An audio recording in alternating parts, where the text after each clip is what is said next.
Hi, this is Finn Radford and this is my video on the history of rock.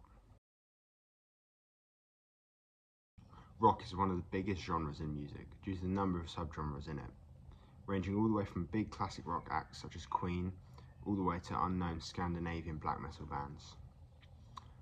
Now, the origins of rock and roll start in the US in the 1940s and 1950s, although it is widely debated as to which is the first proper rock and roll record. The biggest acts at the time were Elvis Presley, Chuck Berry, and Buddy Holly.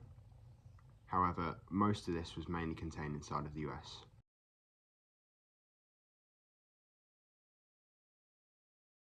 It was only until Rod Stewart released Move It in 1959 that rock and roll received its big success outside of the US. After this, the development of rock was massive. The British invasion in the 60s involved acts like the Beatles and the Beach Boys.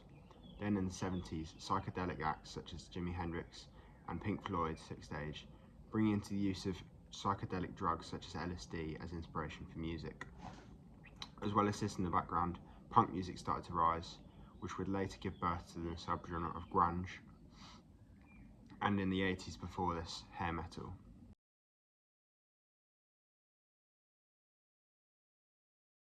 The primary basis of rock is the use of amplification of the instruments. The instruments mainly used in rock are electric guitar, bass guitar, drums, and a singer. However, lots of different variations can be seen of this. Often the use of overdrive is what gives rock its distinguished, aggressive sound. Rock is often categorized by its themes of violence and anger.